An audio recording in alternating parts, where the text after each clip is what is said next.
want Republicans dead.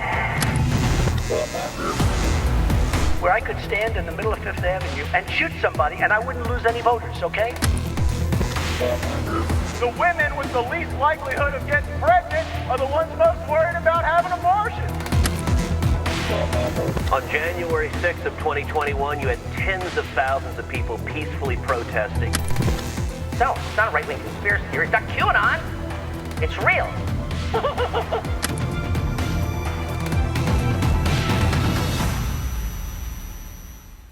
Our guest today on the enemies list is Governor Asa Hutchinson. Asa Hutchinson this year ran in the Republican primary against Donald J. Trump. He did not, like the rest of his colleagues in the field, make it to the finish line because of Donald Trump's dominance in the Republican Party. But Governor Hutchinson ran as the kind of Republican that I grew up as, a guy talking about limited government and balanced budgets and fiscal responsibility and personal integrity and all that. And I wanted to have a conversation with him today based on that Republican Party that used to exist and talk about a little bit about how he sees that we could get a path back into something like that in the world where we have two parties that aren't blood enemies but are instead competing sets of philosophy. So, Governor, welcome to the enemies list. I'm very grateful you came on today. So tell us a little bit about where you see the 2024 playing field as it stands right now, and where you think this is going if Donald Trump is reelected, and what it does to the Republican Party. Well, it makes the road to recovery a very long road if you're trying to get back to traditional republicanism with the values that you articulated.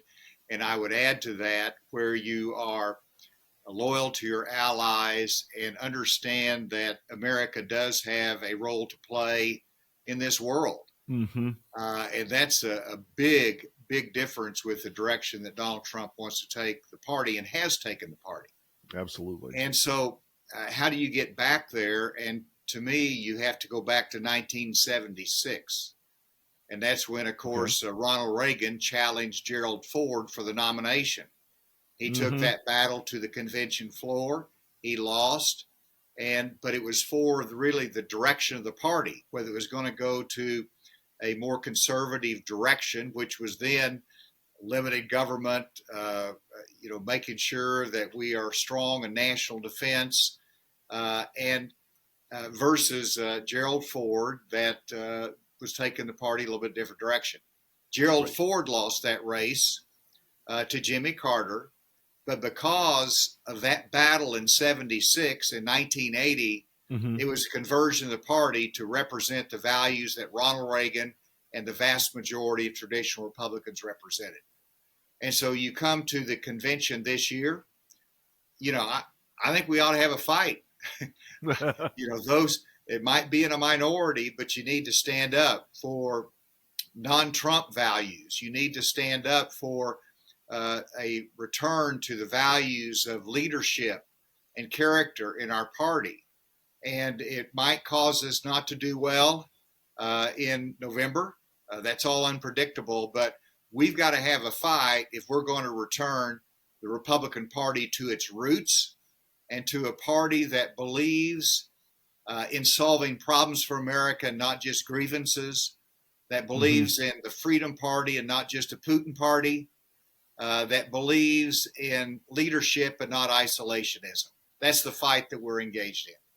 Governor, that's a really interesting point, because you were one of the one of a cohort of Republican governors who actually wanted to make things work for your people in the state of Arkansas. You wanted to make government work for people because that's what they deserved. And I think one of the hardest things to shake for right now is that a lot of these Republicans, they want everything to break down. They seem to want the whole system to kind of collapse so that it can just be about the outrage, just be about the anger, just be about the edges of the party and the crazies. That's right, and that's what's unique about governors. We have to solve problems, right? And governors have to do work. Yeah, and you're close enough to the people that if you don't address those challenges, then you're held accountable and you're out of office. And that's problem solving is an important part of being governor. But yes, right now we have a party led by Donald Trump that wants to attack our system of justice, wants to end the FBI, wants to end the ATF. And I presented a plan to reform all of our federal law enforcement agencies. But we have to support the rule of law in our country versus tearing down our institutions. And so, to me, we've got to get back to that problem solving, addressing real problems. And people are angry today, and they have a right to be angry because nothing's working in Washington. And that's where you've got to start, the Congress of the United States, that if you want to negotiate a good border bill that has asylum reform, when it gets to your desk, vote for it. Yeah, there seems to be very little. Motivation on the part of many of these folks in Congress to actually put aside the sort of showmanship. I'm going to be on Fox yelling about whatever versus, hey, we've got to pass we've got to pass an ag bill. Hey, we've got to pass a continuing resolution to keep the government open. Hey, we've got to do all the nuts and bolts things. And I think that's something I miss about the party is there was an era where there were Republican governors who were innovating, who were fiscal conservatives, but they didn't just hate government to hate government, and they didn't hate government because it paid off for them politically to hate it and cause chaos. Well, we fight for a limited role of government, which means we do have government, and government should be working for the common good and not for personal gain, which is a defining characteristic of Donald Trump. And this is a plague of both parties as well in Washington, D.C. The Democrats do the same thing. They would prefer an issue over getting something done if they don't have the White House. Now, when you have the White House, they know the president's going to get some credit if you do something in a bipartisan way. But they'll play the same game if there is a Republican president. And at some point, you just got to say, let's work to get it done. We think back to Ronald Reagan again. He was a pragmatic. When he got elected in 1980, Democrats controlled Congress. So if he wanted to get his economic package through, he had to work with Tip O'Neill. He did, and he got his package through, and it turned America around. So you got to have a little bit of that pragmatism in place.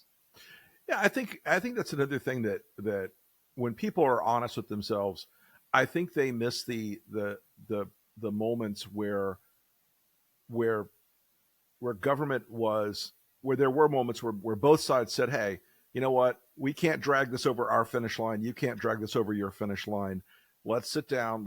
Let's do some of this that and honestly, people like Mitch McConnell and Harry Reid both understood when they had to go and talk to somebody on the other side of the aisle. And I don't think I definitely, whoever replaces Mitch McConnell will definitely not be that kind of person. And I'm not sure that there's a lot of motivation inside the Democratic Party today to do that either.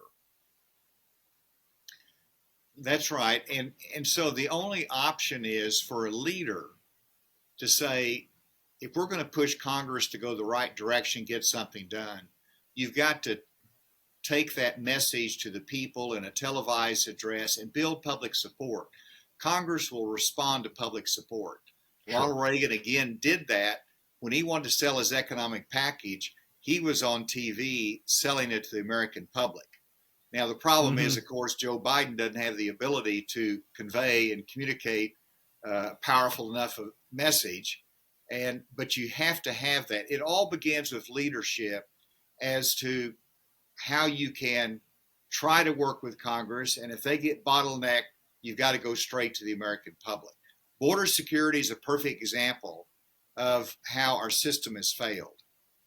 Republicans had a list of demands. It's the greatest challenge that we face, and it's on Americans' mind.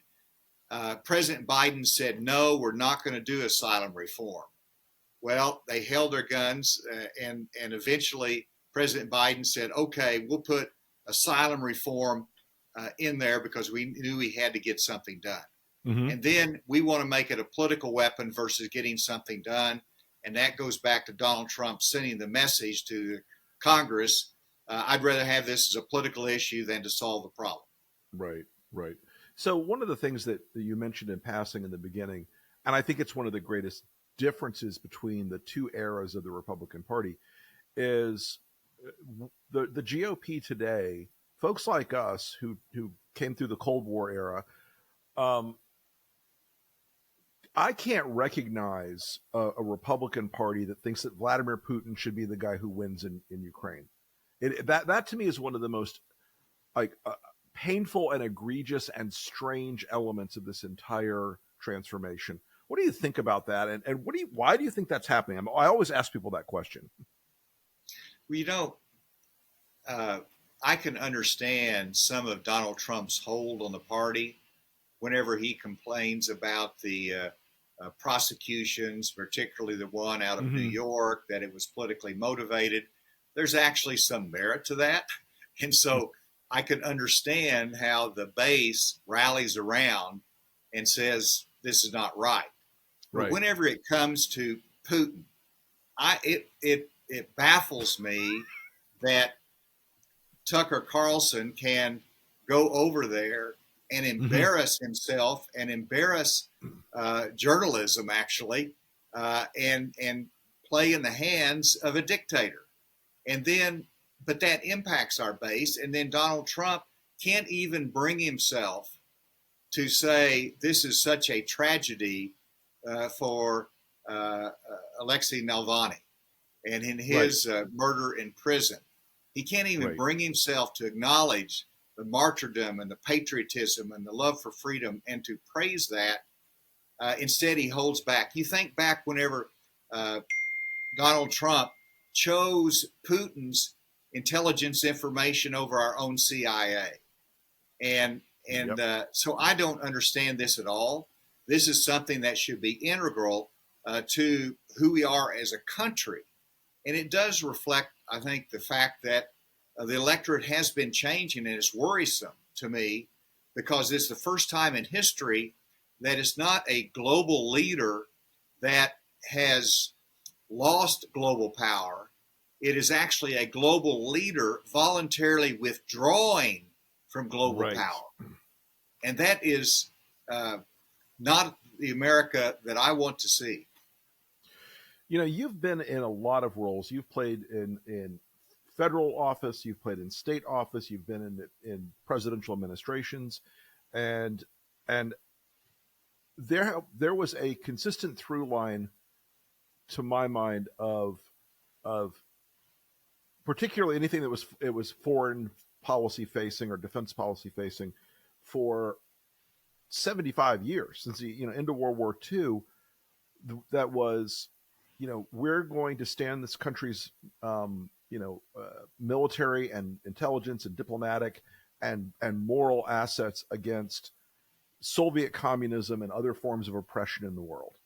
And I think freedom used to be like one of the definitional lines in the Republican Party, but this embrace of authoritarianism, that's something that I think is extraordinarily dangerous for our allies, because right now NATO is looking at us with the sort of like side eye saying, are you guys okay? Are we going to be all right? I think it's put us in a really dangerous position. Well, it has, and that's worrisome anytime our allies see the United States of America as weakening, as not being trustworthy. Mm-hmm. And whenever you look at pre-World War II, as you pointed out, we had the America First movement.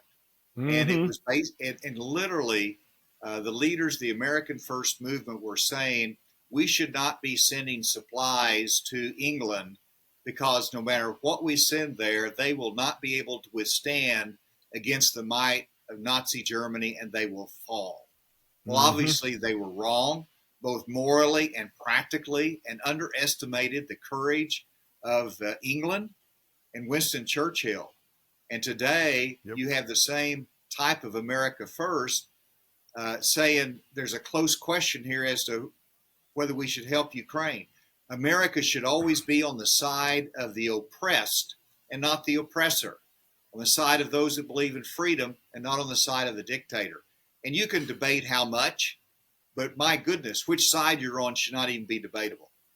Right, exactly. I think there would be in the before times there would be a debate on what weapon systems or how much of any given item or how much we're going to spend in a quarter or a year.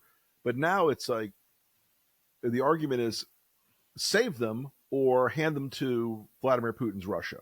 So, that was one of the contrast things that you brought up during the course of this campaign. You called yourself a consistent conservative. I think that's exactly correct, given your record and your posture over the last 40 plus years in public life. As you look forward to this election, I know it's still hard for a lot of Republicans to say they're going to either sit it out, vote for somebody else, or vote for Joe Biden. Where's your head at right now on this? Because, I think we can all disagree as conservatives. There are plenty of things. Joe Biden's policy suite of options is not something we're like, oh, I love every single thing. But it seems to me that right now we're at a point where Donald Trump is a bigger threat to everything versus a shorter term threat to on the policy front. Where's your head at on that? Well, in a difficult position, and everybody will probably come down in a different way.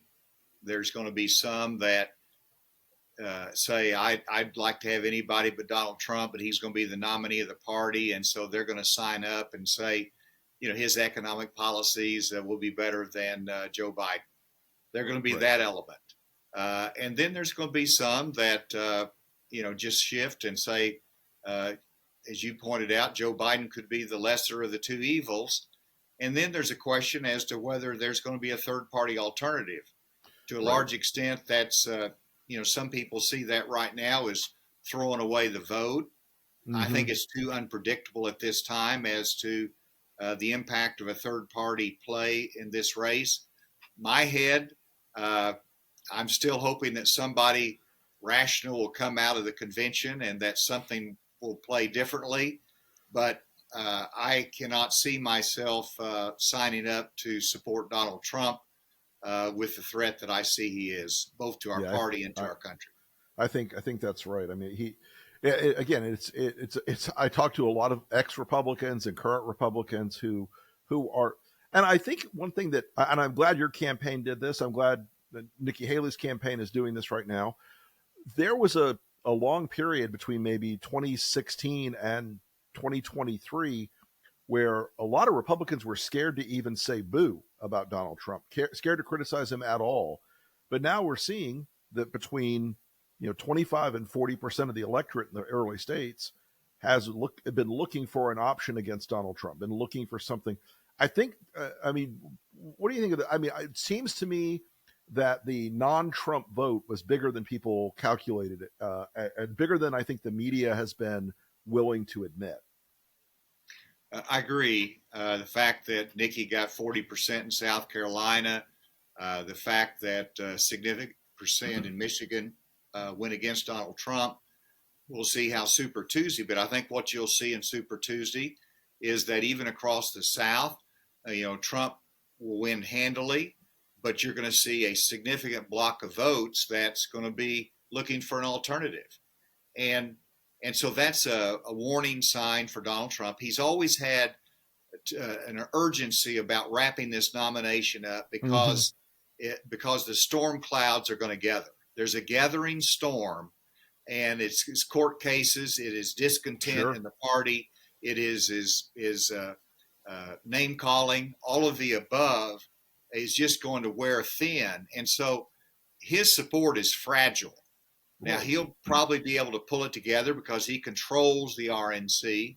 He'll hold it together through the convention, but it's going to be a pretty dark day after that convention whenever cases will be coming to trial and people are wrestling with the challenges that we face as a country and whether he is suitable in terms of character for the task. One of the things when I was prepping for this interview, that I was thinking about is, is, again, you've been in this space, you've been in Republican politics your entire adult life. You've seen everything back and forth. And the cultural transformation of the Republican Party is something I always find kind of fascinating. And I remembered this actually before I went and looked it up, that you, as a very young U.S. attorney, had prosecuted the Covenant Sword and the Arm of the Lord, which was a white supremacist group out in Arkansas. At that point in time, and I recently spoke to somebody else who was in the sort of Republican and conservative movement that, on some of these extremist groups back in the 80s and 90s. And he said to me, he goes, at the time we felt like we were sort of wrapping up that part of history. And now it seems like a lot of those people have come back out from underneath the rocks that they were under and have become a bigger voice in the Republican Party than they have been in the pre-Trump era. Well, it's true, and that was exactly my thought in the 80s when I prosecuted the terrorist groups at great risk, and it was a national story, and there was the rise of the white nationalists then, the neo-Nazis then, the patriot groups then, and they all tilted toward the violent side of it, as well as other wrongs that they committed. I thought we put an end to that. And I knew that every generation will face these challenges. Sure. But whenever you have a strong meeting of the rule of law, then that drives them down. But what we've seen in the last 8 years is an embracing of that by Donald Trump or leaders of the party that have empowered them again. Yep. And they're all driven by grievances. And they just take it to an extreme, and he has lit that fire a number of times. And yes, we still have that danger to our party. It just strikes me as something that in a way it feels like we had this sort of period where a lot of the hard work to roll those people up in the 70s, 80s, and 90s has just been forgotten, and that threat is bigger than ever. So, well, Governor Hutchinson, one more question for you. What's next for you? What are your plans? I know that you have had a full life. What do you have on deck coming forward? Well, it's an exciting time for me because there's a world of opportunity out there. Thank goodness I've got good health, and so we're looking for that right opportunity. I plan on being engaged in this political season, just expressing myself, but also with my background in Homeland Security and drug enforcement, we'll have some opportunities in those fields as well. It's a great time also for me to be a grandparent, watching my grandson play basketball and their success stories. I love that. I'm about to be one myself. I'm excited about it. So it's been great having you on the show today, Governor. I really appreciate your time. Look forward to talking to you again soon. Hey, great to be with you. Thanks so much, Rick. Thank you. Well, this one is for my friends in the Democratic Party and a lot of folks who kept believing that the courts would save you. They will not. This election will only be won by grinding, miserable, constant, relentless hard work to beat Donald Trump. I said this about a year and a half ago, as all these cases were coming out onto the radar screen, that very few of these cases would make it to the finish line. Very few of these cases would sentence him before the election, and none of them were going to derail him politically. And now, I just as I'm getting on this recording today, I had a Democratic friend of mine livid about the Supreme Court 9-0 on the Colorado case. There are no shortcuts. The courts will not save you. No one's coming to parachute in and rescue you. We have to beat him the old-fashioned way, on the ground, at the ballot box, in the voting booth, and we have to do it in a number and a scope and a scale that has never been imagined before, if I may use a sort of Trumpian turn of phrase. We have to whip his ass like a rented mule. We have to beat him like a cheap rug. I could go on with these analogies, but you get the point.